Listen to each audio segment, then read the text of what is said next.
Good morning and welcome back to the podcast. So this is our number 4 or 5. I Four think or it's number five. 5. Oh my goodness. Number 5. Amazing. Yeah, it's we're getting used to this. Yeah, we love to talk. So number 5 I start. Let's wait for what 500 and see if we're still talking about old games and what we like about. Yeah, we got to But I recycle guess. those topics, I guess. Oh yeah. How are you, Andreas? I'm all fine. I'm all fine over here. We're still alive and well, kicking, and I hope you're fine too, Lion. I am as such. Andreas, didn't you play a little bit something over the last weekend? Were you were engaged in something? You were practicing or watching something? No, actually, I was watching. There was Evo Japan this weekend, um, which is Evo as a brand is the biggest tournament for fighting games, and that's kind of like the World Cup, you could say, in fighting games. And they have a main one in Vegas every year. And lately, since fighting games is kind of it's really big in Japan. That's where most fighting games come from, right? Um, they branched out and started doing one there in January, and then usually in July, I think July, August, around there. There's the one in Vegas. So I was watching that actually all weekend. It was That's cool. Big in Japan. That reminds me of a title of a song from Alphaville. yeah. Uh, very obscure. Forever Young. They wrote, and Big in Japan is their it's the other hit they had.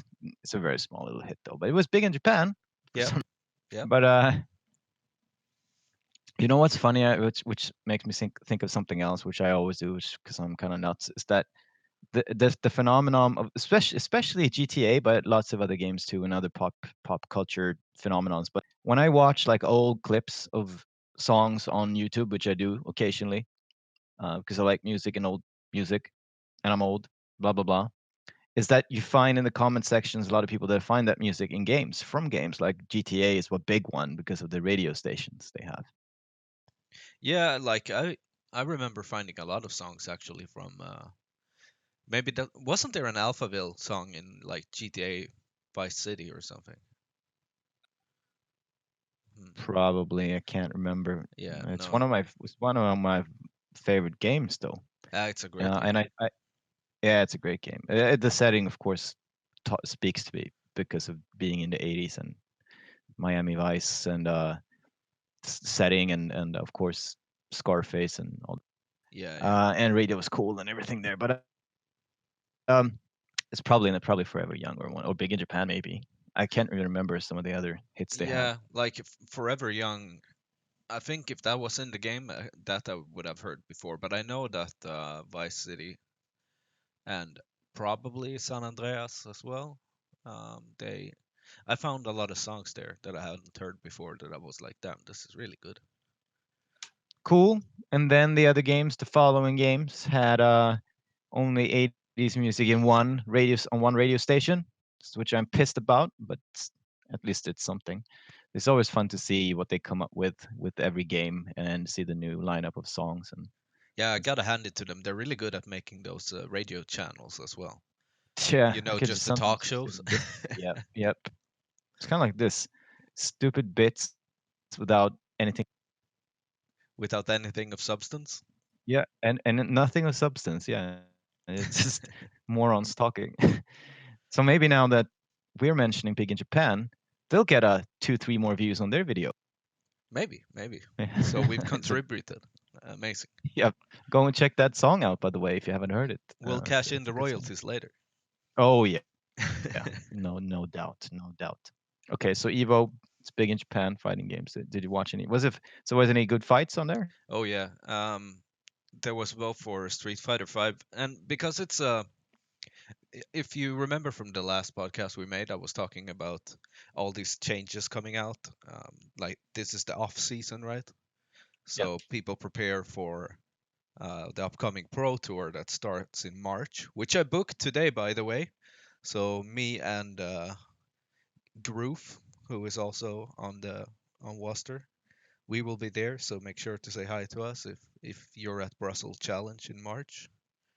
Um, Oh, anyways, so that's around when the Pro Tour starts, and this Evo, it's not the part of the Pro Tour, but it's like the first real big major tournament where you can see the new faces of the characters since they've been changed, and what player has picked up new characters or who is playing a old character in a new way, and which characters that weren't very good before is doing good this time, and things like that. So it's like a big proving ground as well, to show off like some stuff that you have practiced, and see if it's effective for the players pretty much. So it's a really interesting tournament. And the Sounds exciting. whole top 8 for Samurai Showdown was amazing. So if you're a fan of fighting games, I recommend that you watch top 8 of Samurai Showdown from Evo 2020 Japan for sure. That's pretty cool. Yeah, I So mean it had a decent amount of entrances. I think there were like 500 people in the tournament. Uh, 500. for Samurai Showdown, yeah, I think Street Fighter was close to 2,000, Yikes. and Smash Ultimate had 3,000 something. And it's kind of interesting because Japan has really strict gambling laws, right?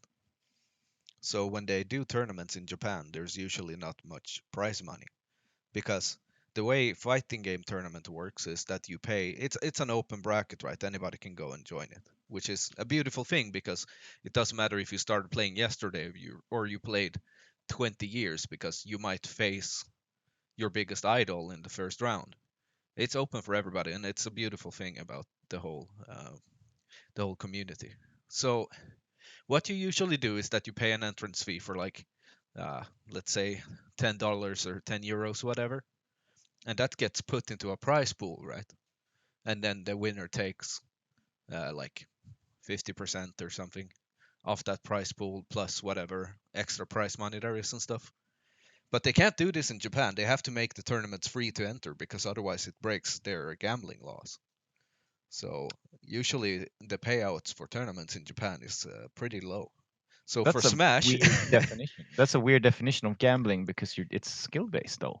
yeah, but the thing is, uh, and I don't want to be quote on this, but if I remember correctly, after the war in Japan, they had a big problem with underground gambling, and because of that, they made really, really strict laws, and so that not even the yakuza could circumvent it. And that still lives on today, those laws, and that's why it affects things like fighting game tournaments. Oh, look at that! Some trivia. Yeah. Now, if you're a Jakusa person, maybe you can come and tell us if that's correct or not. We'll give you Andreas's number, Yeah. and we're quoting him on what he. Yeah, for sure. Please leave my fingers intact, though. No, but so the fun thing was, so there was a tournament with 3,000 people for Smash, right? And did you know what the winner got? A Mm, Smash Pro no. controller. So it was it was like it became an instant meme, that one. But yeah, I mean it was a pretty cool controller, but I don't know. I think the person who won deserved a little bit more, I guess. But yeah. Interesting. So, and the it's is the game developer involved in this, or is it Well, developer slash publisher? it can be if it's part of the CPT, like for example Capcom's Pro Tour with Street Fighter, then the developer is obviously uh, really invested into it, and they're usually the one who funds the tour. And but then there are main publishers, and but there are also grassroots events that just people with a lot of heart create, and just create possibilities for people to get in. So, but for this one in general, I think Evo as a brand, the actual name of the tournament, it's become a pretty big brand, and I think they handle everything. But I'm not fully sure in this tournament how it works, to be honest. But I mean, the publishers are there, or the devs are there, and they usually show like new trailers, they show new characters coming out, stuff like that, because it's a big party for fighting games, right? So they want to go and show off what they have coming up and like coming for 2020, and hype the people up and get new people who haven't played the game yet to try it, to pick it up and join. So For sure. All right, nice info, cool stuff. So there's a, if you don't mind me, what's the word you usually use? Segue. yeah, I'll use no segue, but I'll please go ahead. No segue or not. sure. Something really big happened yesterday, which kind of flew under my radar, Okay. which kind of stuff does nowadays, anyways. I missed out on some stuff, but the big ones, the big stuff I always catch. But this one I should have. I've actually seen it, but I haven't really paid attention to it, and that's that Blizzard is re-releasing Warcraft 3. Warcraft 3 Reforged, and I mean, Warcraft is the series that MOBAs are based upon. And it's basically RTS where you play. At that, I mean, back in the day, it wasn't exactly like a MOBA, but it was an RTS with kind of maps that were linear, and you had certain things you needed to do, and MOBAs today are built upon the same system. It's basically, which Warcraft is from the beginning, is you take PvP from a MMORPG out and you make that as a mode and you have people play it.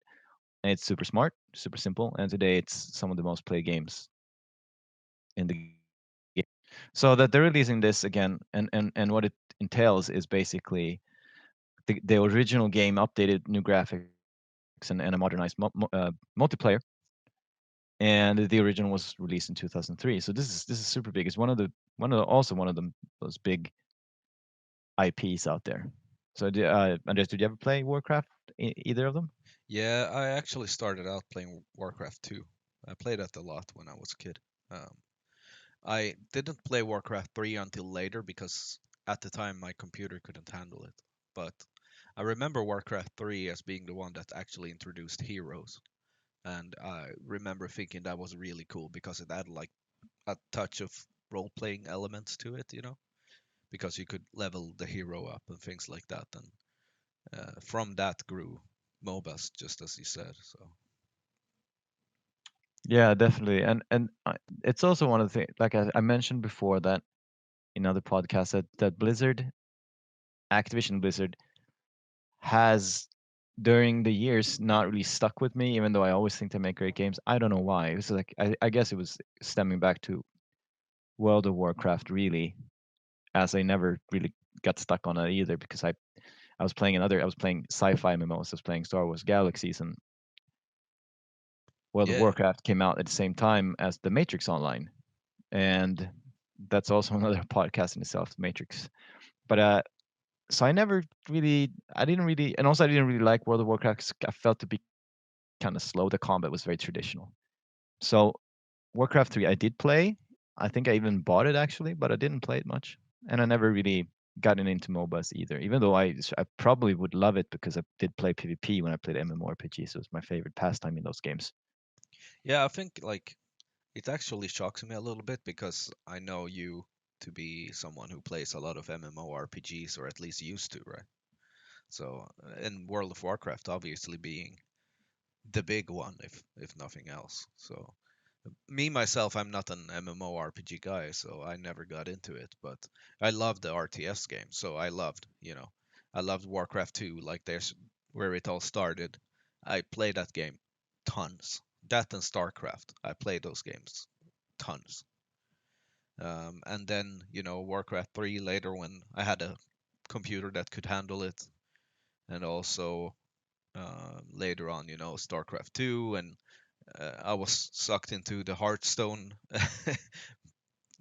stuff for a pretty long time. I spent a lot of time playing Hearthstone, so I played my fair share of Blizzard titles, I think. Even though they're kind of within the same spectrum, it's like RTS and one card game. But hmm So I'm sorry, you broke out. will you be checking this out? Yeah, like I've heard bad stuff about it already, unfortunately. This What you morning, heard? I heard it was a lazy remake, but it's pretty, and I'm still gonna play it. That's the review I heard from some passerby, pretty much. Um, but we'll see. Warcraft 3 is still it's still such a great game, so it's like it's hard not to play it, right? Because it's I mean the game itself hasn't changed, so I kind of really want to play it again. It's been so long. I think I haven't played it since like 2 years after its release or something. Oh, Yeah, it's been a time, long time. So in my head, the graphics are still really good in that game. sure, sure. So I'm scared to even boot up like the old version of it because I don't think it looks that great anymore. But let's see with the new one. Hmm. I want to see how it looks. All right, great stuff. Now, so what do you have that you'd like to take a dive into from the gaming? Well, one thing that was really from the gaming industry. Hmm, actually, I noticed something today that was pretty interesting, and that is like the latest time Bandai Namco has really pushed out a lot of trailers for upcoming anime-based games. So you have the Captain Tsubasa one that came out some week ago. They've been pushing um, trailers for uh, One Punch Man, My Hero Academia, like a lot of these really popular anime titles, and it seems like they're really making a push for it in the West as well, which is interesting because I think the first ones I played that was like these anime type games were like Naruto on like PlayStation 2 or something. And then I know they made a push during the 360 as well, where there came a lot of like Dragon Ball, Naruto games, and some Hokuto no Ken, what's his name? Fist of the North Star. Oh man, Yeah, I remember that. That was one of my own favorite animes. It was one of the only ones I saw at that time. yeah. I mean, it's like a really groundbreaking anime for its time, and a lot of animes even today base a lot of stuff out of from that anime. It's pretty cool. I mean, I can see you liking it. It's like a little bit post-apocalyptic and yeah. But so it's interesting because it's been really quiet on like the anime front for like anime game front for quite some time, I think. And now it's just like this wave of uh, anime games coming. The only thing I remember seeing, I think it was like 2 years ago or something, they actually released a Fist of the North Star game that was kind of like a GTA game. So I saw some of it. Yeah. yeah, Well, I did. Yeah, I saw some of the combat. yeah. I mean, unfortunately, a lot of the anime games don't have a really great reputation. I mean, it's a lot of fan service and maybe not always the best games. But these ones that are coming out now, they're looking really nice, and it's having me all hyped, actually wanting to try them out because I spend more time than I'd like to confess watching anime still. So I'm looking forward to trying some of these games out for sure. And what about you? Do you have any of Well, the? well, that's great to hear, and looking forward to hearing more about that once you play them. Yeah.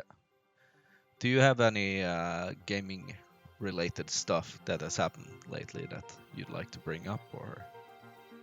Not really, dude. This Yeah. is all you. Okay, good, good. I like it that way. No, but so it was a funny thing because we talked a little bit about GTA before, right? And this week, or like the last week, I picked up a game from like my shame pile. You know that pile of games you have that you bought because you really want to play them, but you haven't played them yet. Oh yeah, yeah. It's years Yeah, deep. it's amazing how that pile just grows and grows. But one of them that I picked up now was Red Dead Redemption 2, and that was released like about a year ago exactly, I think, something like that, maybe February or something last year, if I remember correctly. But anyways, I picked that up, and I remember because I was working with reviewing video games back when the first Red Dead Redemption came out, and not I know there is another one called Red Dead Revolver on like the first Xbox, but I never played that.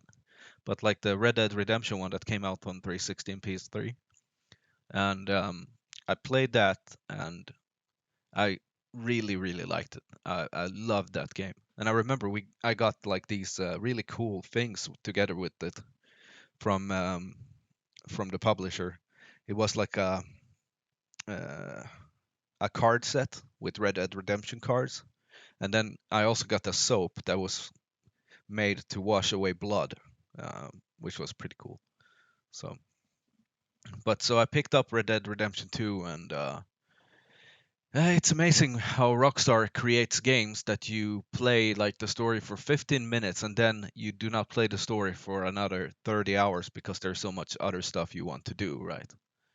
So I felt like I played this game a lot, but in reality, I've only been like hunting animals and hunting like bounties and that kind of stuff. So, but Red Dead Redemption 2, I would say my first impression is it's really nice. It looks amazing.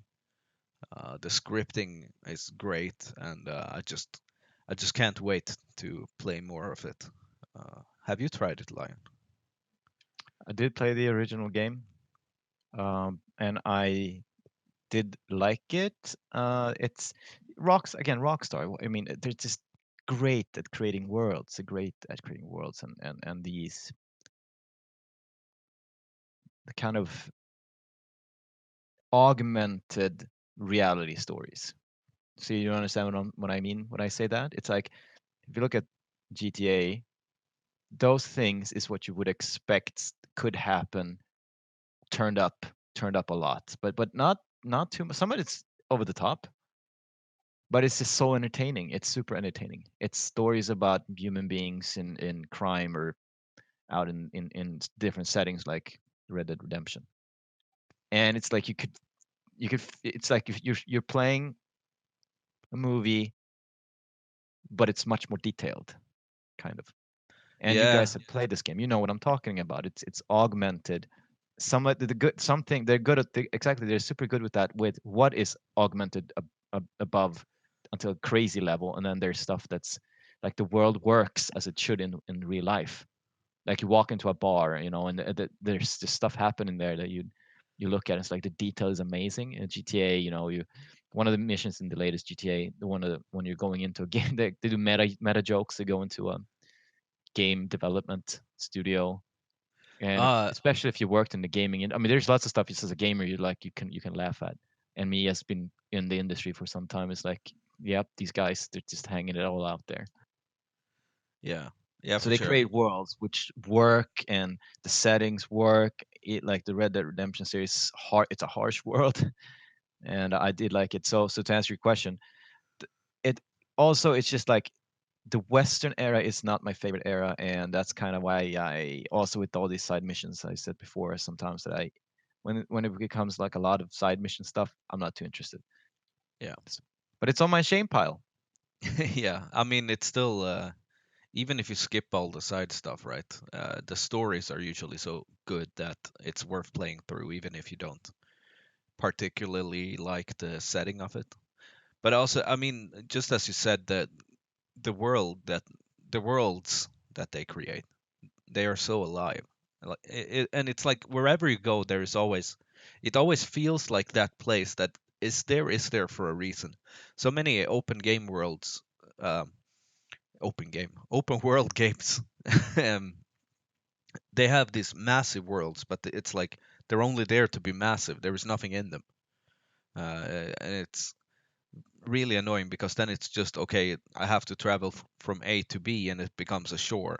But um, for example, with GTA or Red Dead Redemption, there is always stuff happening that you can partake in um, during Yeah. your travel from A to B, and they're I so can't good believe at Yeah, creating that. I mean, I tested it once, just walking into an NPC in GTA that was holding a phone. They drop their phone and they get pissed off or run or whatever. And it's just so many before it started. I can't remember how many it was, but it was extreme. I was expecting maybe three different responses, but this was passing 10. And then there's that was just that voice for that character. There's just a couple of those voices around too. And just walking around, like you hit a street corner where you haven't maybe been before, or at least not stopped before, and the detail of the shop window, and even if you can't walk into the shop, which is okay because you that doesn't make sense to have everything. It's it should be there should be polish too. Yeah. Yeah. Yeah, I So mean, so it's and all that's these small amazing. It's like things like it tells its own story. I saw a funny meme, by the way. Sorry to interrupt. I saw a funny meme about that when there's one of the construction sites. Like it was 7 years and nothing has been done. But it pertains to it. It's just you can explore so much, and just riding through or driving through is a thing by itself. I mean, that goes back to even the Vice City and and GTA 2, just driving in rain, and there's a song going, yeah. and they paint that picture perfectly. And GTA 2 was where they introduced the gangs, right? If I remember correctly. So this is a matter of definition again, because GTA 1, GTA was a top-down 2D. Yeah, but so was GTA 2, right?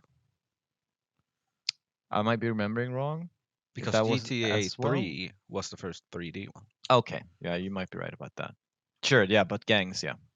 Yeah, if I remember correctly, because I haven't played these games in so long. But GTA 1, like there wasn't any real gangs, but you could like there would be like these lines of people walking around, and if you like punched one of them, then the whole gang would come after you, or the whole line of people. And it was kind of hard to say that they were a gang because it was just like top down and everybody had the same yellow shirt. Um, but in GTA 2, if I remember correctly, there were like three factions, or like the city was divided in three parts for three different gangs, and you did missions um, with the different gangs or something like that. Um, Right. Yeah, and you're correct. Yeah, you're correct about that, and you're also correct about GTA 2 was also 2D and there's the gang stuff. yeah, but GTA But, 3 was really breaking though when that came out. It but by the was, way, yeah, I remember just grabbing someone out of a car in that like the first couple of scenes you're getting dropped off like and you grab a car. I remember that and I was like, this game. this game you cut out. By Sorry. the way, I have to.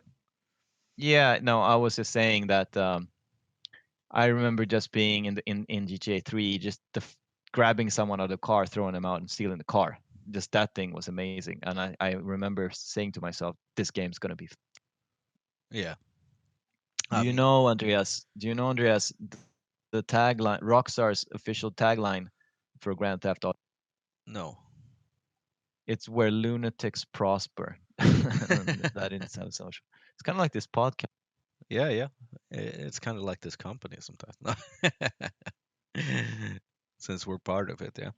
Oh yeah, No, but I mean, GTA 3, I remember when that came out, and it was really groundbreaking because you had never seen a world like that before, and you had never seen so much happen. And that's interesting because if you replay GTA 3 today, it's so below the standards of the GTAs that come after. Because I think Vice City came after 3, and then that's when the characters started to have a lot more personalities. Like in GTA 3, it was like a little bit more anonymous still. It was more like you were supposed to be the main character in a way that was put into a story. While yeah, GTA Vice City was more you started to playing as an actual character. Um, and then in San Andreas, of course, then it was really like the characters and the stories that started to become more of the center of it all, and you partook in it. And I yeah, think they did really well in continuing that line because they are amazing at like character development and creating like all of these really believable, yeah, like we said, worlds with like characters and everything. So yeah, yeah. GTA 5 was amazing with the characters in that, I think. It's also interesting that I think the best part of the game, one of the best parts of the game, is also one of the. I won't say the worst. It's not like worst, but it's one of the things that can really bit you, come back and bite you, Which and game? that's the how you solve certain mission. All of these games, Okay. because yeah, because it's they're script. They're most. There are some stuff that's more scripted, like chases and these kind of things, but most of the missions are out in the open, and you just have to play with the world. And that can be amazing because you could do whatever you want as long as you get that last thing happening. But that can also be terrible because you can like fall off a building and and you can, of course, all the cops can come rush in if you happen to kill the wrong, like a pedestrian or something. So it's the best part of the game, and one of the most more challenging parts of the game at the same. Yeah, and I think Rockstar does that better than anyone else, pretty much. Because I don't know if you remember, but I think it was after GTA 3, a lot of studios tried to make like these kind of open world games, and they didn't really succeed in the same way. It wasn't like GTA 3 and Vice City around there. I remember, for example, there was a British one. I don't know if it was made by Brits, but it took place in Britain, and it was called The Getaway. Do you know that one? Hmm. No, well, it's kind of familiar, but I haven't played. Yeah. No, there was that one, and then there was the, oh, what was it called? LA something, or was it Uh, LA? I don't yeah, that remember. sounds familiar. And you have Saints Row. Yeah, Saints Row was kind of like actually. I mean, Saints Row became popular because it kind of was a parody of it all in a way. Yeah, yeah. But Those are good. Two, 3, and 4 are good games. Saints Row, actually. Well, the three, actually, 3 was really good. 4, you have to take it for what it is because you have all those superpowers, which make the city unnecessary. You can because you can just run, but it's a different type of game. I mean, you have to buy into it because of that. yeah, But yeah, no, I hear you. And yeah. something else which I find interesting, Andreas, is that they came out with Vice. Do you remember which year? Oh no, I don't remember which year exactly. Maybe Right. So yeah, 2006? no, it's actually No, it 2002. yeah, 2002. Yeah. Okay. Yeah, 2001 is GTA 3, and then 2002 was Vice City. And And imagine, 2004 San Andreas, I take it. But yeah, yeah, continue. I mean, imagine that is what now? 18 years ago. 18 years ago. Could you imagine? Thanks for That's making so me much time. I feel was watching terribly old. yeah, I was watching Lord of the Rings extended version, and it's like, wow, this is a 20-year-old movie almost. And you look at the actors today, like Viggo Mortensen playing Aragorn, 60 today. It's kind of hard to imagine. Yeah. You know, and but anyway, so 2002, and it feels like maybe 10 years ago, maybe even that's long, but it's 18 years ago, and they did the 80s thing, the 80s romanticizing thing in 2002. It's been super popular last 4 5 maybe with synthwave. I mean, synthwave as a music form has been around longer, but before getting really popular. Stranger Things really blew everything out of the water when it came to that stuff. It's been like an established franchise now and huge, and it pays homage to the 80s and the culture of the 80s pop culture. Um, if they would have done this game then 15 years later, I mean that would dropped it after the latest GTA. And I from what I heard, and I before making my point, that there might be all the old games will be a separate city part in the in the GTA 6. We'll see what happens. That would be awesome to revisit Vice City. That would be amazing.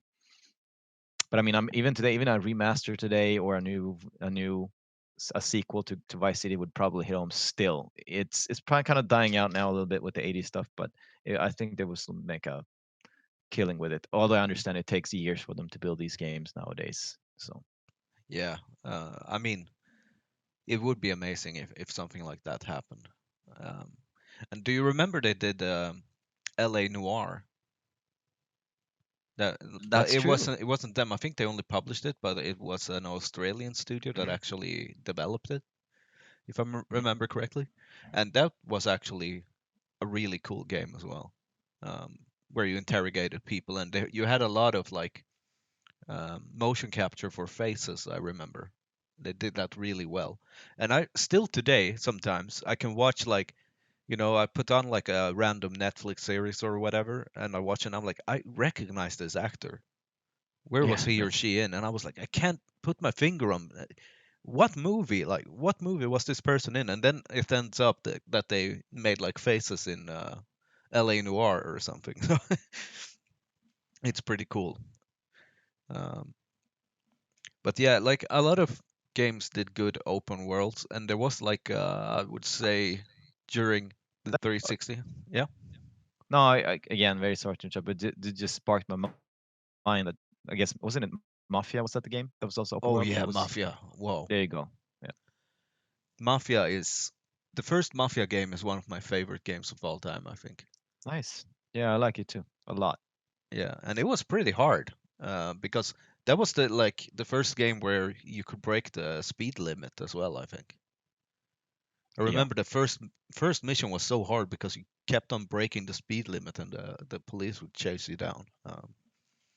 But yeah, and the second game I actually enjoyed the second game too, even though it's pretty much a homage to like Goodfellas. But first Mafia game was amazing. That was then they did another one called Godfather, which was based off you played as like a side character in the Godfather games. That was also pretty cool, I remember. But yeah, like there was this time where they did like everything was supposed to be open world, and I think it started even when like it's kind of fun we're talking about it again. But Jack and Daxter from Naughty Dog, that was a game series that I never thought would go open world, but they did with Jack and Daxter 2, and I think that they did it pretty well. But after that, every single game coming out was open world, and I was getting really tired of it. And then now, in the beginning of this generation, we got Metal Gear Solid 5, which was open world. And that was like when I finally realized that some games should never go open world because I know there's probably a lot of people out there liking MGS5. Like, I love MGS 1, 2, 3, 4. I adore those games. But I hated MGS5. I could not play it through because the transportation between point A to point B was extremely long and dull. And even though, like mechanically, it's maybe the best Metal Gear, it's just that it was open world ruined the whole experience for me because that game it plays better being scripted and kind of like corridor esque. I think. I don't know if you played it, I did actually, but and what do you I fully think? agree with you. No, I like the uh, let's see, Metal Gear. I mean, we're talking.